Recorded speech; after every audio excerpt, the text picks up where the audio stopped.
शुरू करते हैं। नीम के पेड़ के नीचे एक अघोरी किसी की अस्थियों को गाड़ रहा था। आसपास बिल्कुल अंधेरा और सन्नाटा छाया हुआ था। उसे देखने वाला वहां कोई भी नहीं था। अस्थियों को वहां दफनाकर अघोरी ने अपना सामान लिया और ना जाने अंधेरे में कहां गायब हो गया। उसके जाने के बाद नीम के पेड़ के आसपास न जाने कहां से इतने सारे चमगादड़ आ गए और उन्होंने उस पेड़ पर डेरा जमा लिया। उनकी आवाजें सन्नाटे को चीरते हुए डर पैदा कर रही थीं। अगली सुबह भी वह जगह बिल्कुल सुनसान थी। गांव से काफी दूर बंजर जमीन पर वह इकलौता नीम का पेड़ था। आसपास या उसके दूर दूर तक कुछ भी नहीं था। ना कोई घर, ना कोई मकान, ना सड़क और ना ही कोई खेत। वह बंजर जमीन कई एकड़ में फैला हुआ था, जिसके बीचों बीच एक वही पेड़ था। अघोरी ने जब वह अस्थियां उसके नीचे दफन की तो उसके करीब 2 महीने बाद पहली बार उस जगह पर कुछ इंसान नजर आए। वह उस बंजर जमीन को खरीदकर कोई फैक्ट्री शुरू करना चाहते थे। उनमें से एक का नाम था मुन्ना, जो शहर से खास तौर पर वह जमीन खरीदने आया था। उसके साथ 2-4 और लोग थे जो उसके लिए काम किया करते थे। मुन्ना ने अपने एक आदमी से कहा, यार वाह, जगह बहुत अच्छी है, फैक्ट्री के लिए इसे मैं खरीदूंगा और जल्द से जल्द फैक्ट्री का काम शुरू करूंगा। तुम लोग जल्दी से इस जमीन के मालिक से जमीन के पेपर्स ले आओ और हां, ये उसे पैसे दे आना। सिर्फ इतना कहकर सब लोग वहां से अपनी गाड़ियों की ओर बढ़ने लगे। लेकिन चलते चलते अचानक प्रफुल्ल रुक गया और उसने पीछे मुड़कर नीम के उस पेड़ को देखा। फिर उसने अपने आदमी से कहा, यार ये पेड़ कटवाना होगा, जल्दी से ये काम करवाओ। यह कहकर वह अपनी गाड़ी में बैठ गया और वह लोग वहां से निकल गए। ठीक 1 महीने के अंदर सारी फॉर्मेलिटी पूरी कर ली गई और वह दिन आया जब फैक्ट्री की नींव रखी जानी थी। प्रफुल्ल अपने आदमियों सहित एक पंडित के साथ उस जगह पर पहुंचा जहां फैक्ट्री की नींव रखने से पहले भूमि पूजन कराना था। पूजा की सारी तैयारियां हो चुकी थीं, लेकिन पंडित के हाव भाव कुछ सही नहीं थे। वह कुछ चिंतित नजर आ रहा था। मुन्ना ने जब यह देखा तो उसने पूछा कि क्या बात है, लेकिन पंडित ने कुछ नहीं कहा। वह अचानक नीम के पेड़ की तरफ जाने लगा और उसके पीछे पीछे मुन्ना और बाकी लोग गए। नीम के पेड़ के पास पहुंचकर पंडित ने सबसे पहले उसके चारों ओर चक्कर लगाए। फिर उसी जगह बैठ गया जहां कभी अघोरी ने किसी की अस्थियां दफन की थी। पंडित ने उस जगह की मिट्टी अपने हाथ में ले ली और अचानक उसके मुंह से एक चीख निकली। पंडित तुरंत खड़ा हो गया और प्रफुल्ल के रोंगटे खड़े हो गए। सब डर कर पीछे हट गए। पंडित डर के मारे कांप रहा था। उसके कांपते हुए हाथों को देख मुन्ना ने घबराते हुए पूछा, क्या हुआ बाबा, सब ठीक है ना? पंडित ने कहा, भाग जाओ यहां से, भाग जाओ, यह जगह सही नहीं है, बर्बाद हो जाओगे। अगर यहां काम शुरू किया तो कुछ नहीं बचेगा तुम्हारे पास। मैं भी जा रहा हूं, तो तुम भी भाग जाओ यहां से। पंडित यह कहकर सेव का जाप करते हुए वहां से जाने लगा, लेकिन प्रफुल्ल ने उसे रोककर पूछा कि वहां आखिर ऐसा है क्या? तब पंडित ने डरते हुए सिर्फ एक बात कही, मुंजा। फिर वह वहां से फौरन चला गया। दोस्तों, आखिर कौन है ये मुंजा? क्या खतरा है इससे? आखिर इसकी उत्पत्ति कहां से हुई और इन सब का उस अघोरी से क्या संबंध है? इन सवालों के जवाब पाने के लिए आइए सुनते हैं आगे की कहानी। मुन्ना और बाकी लोग पंडित की बात सुनकर एक पल के लिए घबरा गए, लेकिन वह समझ नहीं पाए कि आखिर यह मुंजा है कौन और पंडित उससे इतना क्यों डर गया। उसने तुरंत अपनी मां को कॉल किया और सारी बात बताई, जिसे जानने के बाद उसकी मां ने भी यही हिदायत दी कि अगर पंडित ने वहां कुछ अनर्थ होने का एहसास किया है तो उन्हें वहां काम शुरू नहीं करना चाहिए। लेकिन मुन्ना के लिए सबसे बड़ी समस्या पैदा हो गई थी कि जमीन खरीदी जा चुकी थी और इसे वापस बेच पाना बहुत मुश्किल था। इतने पैसे भी नहीं थे कि दूसरी जमीन खरीद कर फैक्ट्री शुरू की जा सके। इसलिए मुन्ना ने कहा, मां, इन बातों का कोई मतलब नहीं है, मैं नहीं मानता इन चीजों को। मैं इसी जमीन पर काम शुरू करूंगा, बस वह भी बिना किसी भूमि पूजन के। यह कहकर उसने फोन रख दिया और उसकी मां परेशान हो गई। मुन्ना ने उसी दिन वहां पर फैक्ट्री की नींव रखी। अब उसके इस काम में बाधा था। वह पेड़ जिसे मुन्ना ने काटने का ऑर्डर दिया, उसकी बात मानकर 2 लोग कुल्हाड़ी लेकर उस पेड़ को काटने की कोशिश करने लगे। लेकिन दोपहर से शाम हो गई और दोनों मिलकर उस नीम के पेड़ की टहनी भी न काट पाए। यह देख मुन्ना के पसीने छूट गए। उसने उन दोनों को रोक दिया और कहा कि बुलडोजर की मदद से ही इस पेड़ को गिरा दो। उसी समय बुलडोजर लाया गया और प्रफुल्ल के ऑर्डर पर आखिरकार उस पेड़ को नीचे गिरा दिया गया। उसके बाद फैक्ट्री का काम शुरू हो गया, लेकिन आधे में ही फैक्ट्री का काम रुक गया, जिसकी वजह वहां घटने वाली अजीबोगरीब और रोंगटे खड़े कर देने वाली घटनाएं थी। जब तक फैक्ट्री का काम चल रहा था, तब तक प्रफुल्ल और काम करने वाले वर्कर्स ने कई अजीब चीज महसूस की। उस समय प्रफुल्ल फैक्ट्री के लोकेशन पर ना रहकर शहर में रहा करता था और कभी कभी ही उस लोकेशन पर आकर सारी चीजों का ब्यौरा लेता था और वापस चला जाता था। लेकिन जो उसके साथ हुआ वह रोंगटे खड़े कर देने वाली घटनाएं थी। ये बात तब की है जब 15 दिन ही हुए थे।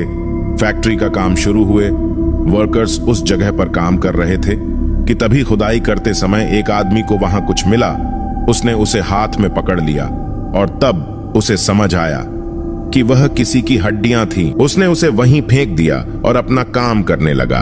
शाम का वक्त हो चला था, सारे वर्कर्स घर जाने वाले थे, लेकिन जिस वर्कर को वह हड्डियां मिली थीं, उसके साथ एक हादसा हो गया। वह वहां से जाने वाला था कि तभी अचानक जमीन के नीचे से एक हाथ बाहर निकला और उसने उस वर्कर का पैर पकड़ लिया। जब उस आदमी ने देखा कि एक बच्चे के हाथ ने उसके पैरों को पकड़ रखा है, तो उसकी सांसें जैसे अटक गई और वह अपने पैरों को छुड़ाने की कोशिश करते हुए जोर से चीखा। उसकी चीख सुनकर सारे वर्कर्स उसके पास आए, लेकिन उन्होंने देखा कि वह अपने पैर को पकड़कर फालतू में ही चिल्ला रहा था। उस आदमी ने भी यह देखा कि वह हाथ गायब हो चुके हैं। वह बिल्कुल हैरान था। उसने सबको बताने की कोशिश की कि उसके साथ क्या हुआ, लेकिन बाकी लोगों ने उसका विश्वास ही नहीं किया। सब लोग वहां से चले गए। फिर अगले दिन के शाम के समय की बात है। 2 आदमी काम कर रहे थे कि तभी उनमें से एक आदमी को कुछ आवाज सुनाई दी। उस आदमी ने इधर उधर देखा और कहा, तुमने यह आवाज सुनी? कोई बच्चा है क्या? यहां दूसरे आदमी ने कहा, फैक्ट्री बनने की जगह पर बच्चा कहां से आएगा? कोई नहीं है, यहां काम करो। जल्दी दोनों काम में भिड़ गए। तभी एक आदमी वहां से चला गया और एक अकेला रह गया, जिसे आवाज सुनाई दे रही थी। वह उस जगह पर खुदाई का काम कर रहा था, लेकिन तभी खुदाई करते हुए उसे जमीन में कुछ दबा हुआ मिला। उसने हाथ से मिट्टी हटानी शुरू कर दी और फिर जो उसने देखा, वह देखकर उस आदमी के पैरों तले जमीन ही खिसक गई। जमीन में एक बच्चे का भयानक चेहरा दबा हुआ दिखा, जो बिल्कुल काला था। इससे पहले कि वह आदमी कुछ बोलता, उस बच्चे ने अपनी आंखें खोली और हंसने लगा। यह देख वह आदमी डर के मारे कांपने लगा। उस बच्चे की आंखें बहुत बड़ी और पूरी तरह से गोल थीं। दांत सड़े हुए और नुकीले थे। जमीन में दफन एक बच्चा जब इस रूप में नजर आए तो किसी भी इंसान की रूह कांप जाएगी। ऐसा ही हुआ उस आदमी के साथ। वह इतना डर गया कि उसी वक्त बेहोश हो गया। कुछ समय के बाद कुछ वर्कर्स ने उस आदमी को वहां बेहोश देखा तो वह डर गए और उसे उठाकर वहां से ले गए। ऐसे ही हर दिन किसी ना किसी वर्कर्स के साथ ऐसा होने लगा। कभी किसी को बच्चे दिख जाती तो कभी किसी बच्चे की झलक दिखाई देती थी। लेकिन एक शाम बहुत बड़ा हादसा हो गया। यह बात है फैक्ट्री की दीवार खड़े होने के बाद की। एक आदमी दीवार पर चढ़कर कुछ काम कर रहा था और वह दीवार बहुत ऊंची थी। तभी उसके कंधे पर पीछे से किसी ने हाथ रखा। उसने देखा कि एक छोटे से बच्चे का हाथ उसके कंधे पर था। वह चौंक गया और पीछे मुड़कर देखने लगा, लेकिन पीछे कोई भी नहीं था। लेकिन जैसे ही वह वापस काम में लगा, उसे आवाज आई। वह सुनकर उसके होश उड़ गए और जैसे ही उसने पीछे देखा, 2 छोटे छोटे हाथ ने उसे धक्का दिया और वह उस ऊंची दीवार से नीचे गिर गया। उस आदमी के सर फटने से उसी वक्त उसकी मौत हो गई। आसपास और वर्कर्स इकट्ठा हो गए और सबने इसे एक हादसा समझ लिया। मुन्ना ने इसके बारे में सुना और वह भी लोकेशन पर आ पहुंचा। उसने वर्कर की मौत पर उसके घर वालों को कुछ मुआवजा दिया और कुछ कानूनी कार्रवाई पूरी की। तब तक रात हो चुकी थी और फैक्ट्री की लोकेशन पर कोई भी नहीं था। उस समय मुन्ना वहां यह देखने गया था कि काम कैसा हुआ था। आसपास बिल्कुल सन्नाटा था और मुन्ना अकेला वहां पहुंचा था। वह इधर उधर देख ही रहा था कि तभी उसे वहां कुछ आवाज सुना। मुन्ना को ऐसा लगा जैसे कोई यहां से वहां दौड़ रहा हो। उसने आसपास अच्छे से देखा, लेकिन वहां कोई नजर नहीं आया। सब कुछ देखने के बाद वह वहां से जा ही रहा था, लेकिन जाते जाते उसने कुछ ऐसा देखा जिसे देख वह रुक गया। उसने देखा कि जमीन पर उसके अलावा किसी और की भी परछाई बन रही थी, जो ठीक उसके पीछे खड़ा हुआ था। मुन्ना तुरंत पीछे मुड़ा, लेकिन पीछे कोई ही था। प्रफुल्ल एक पल के लिए डर गया और उसके पसीने छूटने लगे। वह वहां से जाने के लिए फिर मुड़ा और फिर से उसे किसी की परछाई नजर आई। लेकिन उसी वक्त पीछे से किसी ने कहा, मैं आऊं। मुन्ना ने सुना कि वह आवाज किसी छोटे बच्चे की लग रही थी। फिर से आवाज आई, भैया मैं आऊं। यह सुनकर मुन्ना डर के मारे कांपने लगा और धीरे धीरे उसने पलटकर पीछे देखा तो उसके होश उड़ गए, क्योंकि करीब 20 से 25 कदम की दूरी पर उसे एक बच्चा नजर आया जो महज 8 से 9 साल का लग रहा था। उस बच्चे ने एक ढीली सी शर्ट पहन रखी थी जो उसके घुटनों तक पहुंच रही थी और उसने नीचे कुछ भी नहीं पहना था। मुन्ना उस समय उस बच्चे को देख घबरा गया। वह उसके पास जाने लगा और बोला, बच्चे क्या कर रहे हो यहाँ? वो भी अकेले? यह कोई खेलने की जगह नहीं है, चोट लग सकती है ना। फैक्ट्री का काम चल रहा है यहाँ। लेकिन उस बच्चे ने कुछ भी नहीं कहा, बस वह वहां से जाने लगा।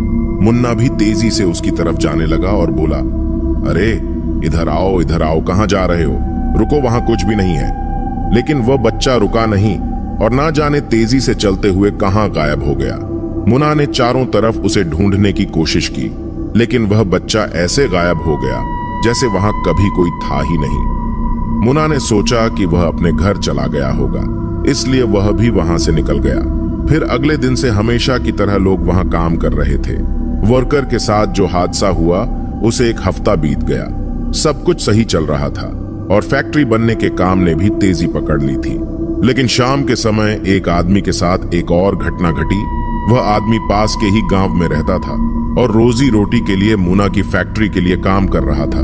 उसका नाम था मनीष। वह कुछ और वर्कर्स के साथ कुछ काम में लगा हुआ था कि तभी किसी ने पीछे से उसके सिर पर टपली मारी। उसने पीछे देखा तो पीछे कोई भी नहीं था। उसे लगा कि किसी ने मजाक किया, लेकिन जैसे ही वह वापस काम में लगा उसे फिर से किसी ने मारा।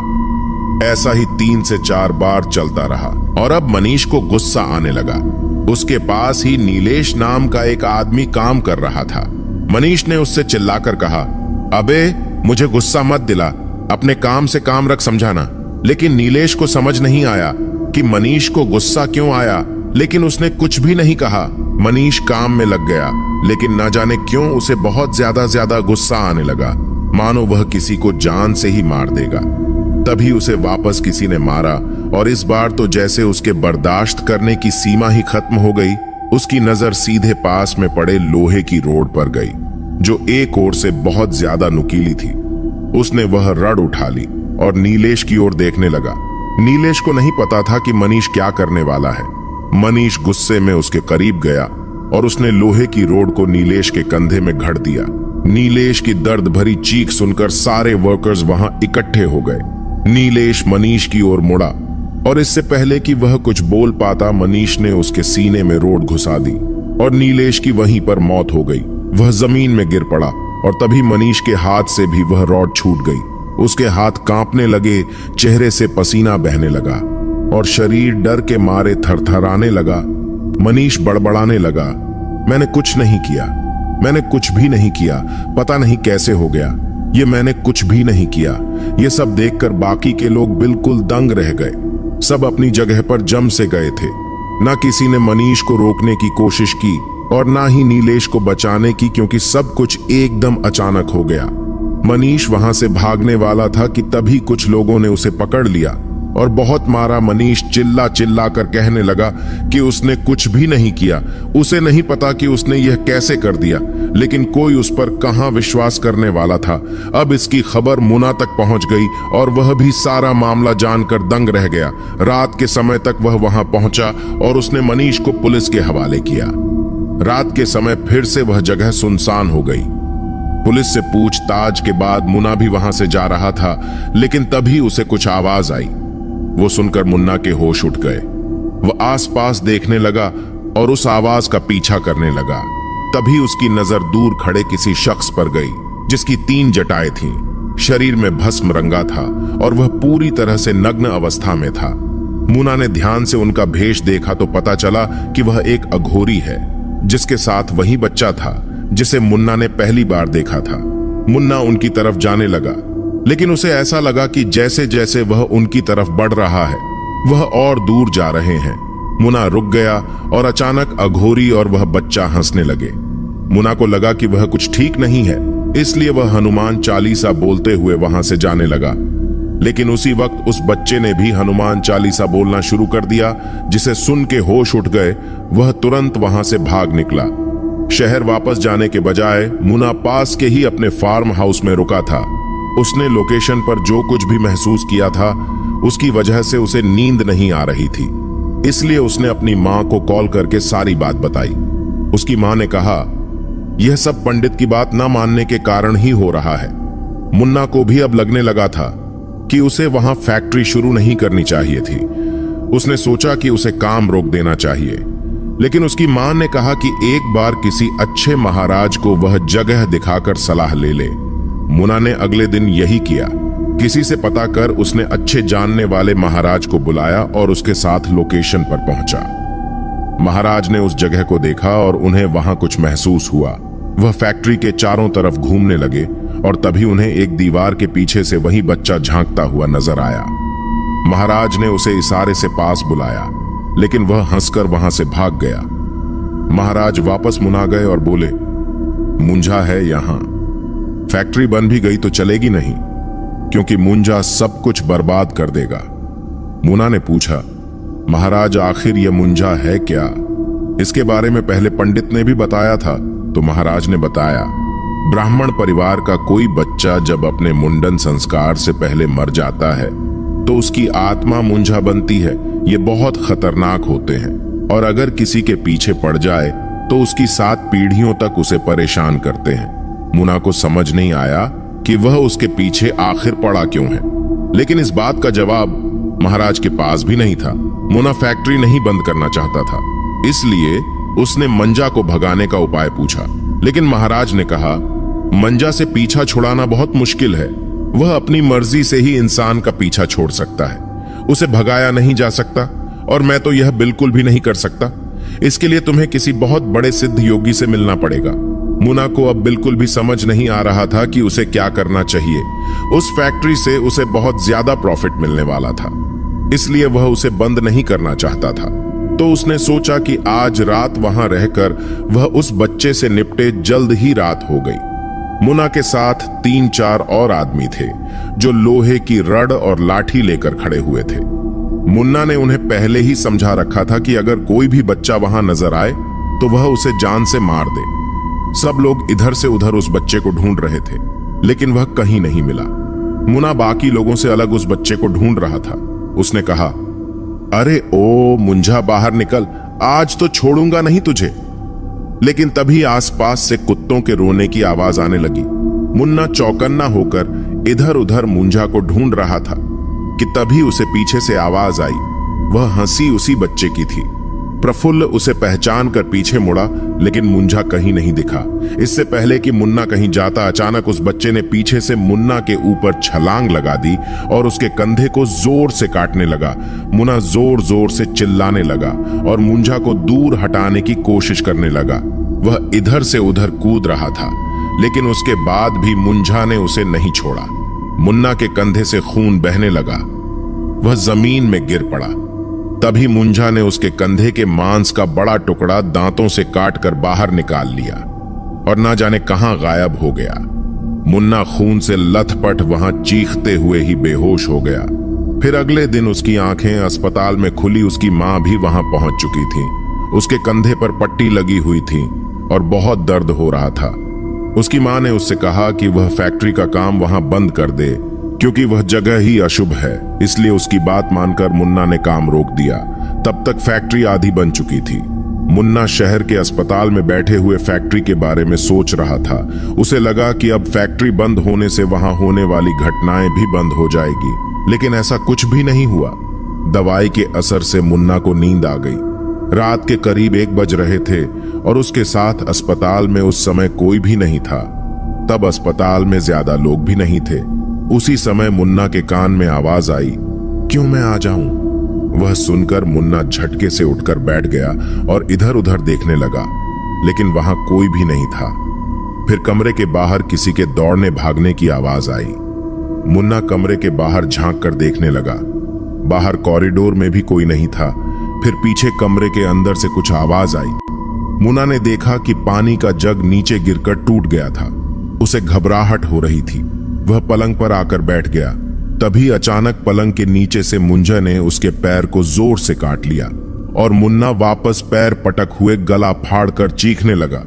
उसकी चीख सुनकर हॉस्पिटल के कुछ वार्ड बॉय भागते हुए कमरे में आए और उन्होंने देखा कि प्रफुल्ल के पैर से बहुत ज्यादा खून बह रहा था और उसके पैर से मांस का बड़ा सा टुकड़ा कटकर नीचे पड़ा हुआ था। उन लोगों ने किसी तरह मुन्ना को हैंडल किया। इस बात को 2 दिन बीते। मुन्ना की सांसें अटकी हुई थी, डर के मारे इस बात को लेकर कि कहीं मुंजा फिर से ना जाए। उसे समझ नहीं आ रहा था कि आखिर अब क्यों मुंजा उसे सता रहा है। उसने इस बारे में महाराज से बात करने के बारे में सोचा और उन्हें कॉल किया। उसने महाराज को सारी बात बताई और महाराज ने सारी बात सुनकर कहा, ठीक है, मुझे थोड़ा सा वक्त दो, इसके बारे में मैं पता लगाता हूं। यह कहकर उन्होंने कॉल कट कर दिया। प्रफुल्ल उसके बाद 1 हफ्ते में ठीक होकर अपने घर चला गया और तब तक महाराज का कॉल भी नहीं आया। उसने सोचा कि एक बार उसे कॉल करके देखना चाहिए, लेकिन जब उसने कॉल किया तो उसे ऐसी बात पता चली जिससे उसकी रूह कांप गई।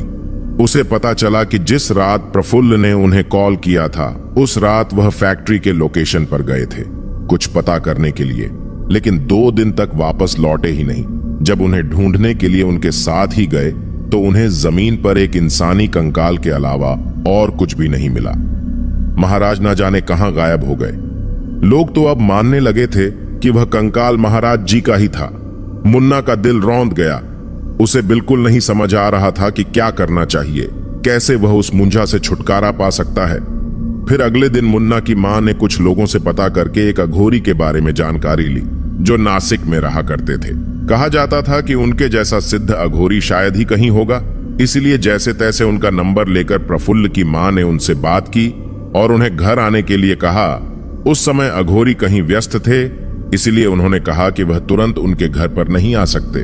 तब मुन्ना और उसकी मां ने उन्हें सारी बातें फोन पर ही बताई, जिसे ध्यान से सुनने के बाद अघोरी ने कहा, मुंजा अगर तुम्हारे पीछे है तो उसका मतलब है कि या तो किसी ने उसे तुम्हारे पीछे छोड़ा है या फिर तुमने उसका कुछ बिगाड़ा है।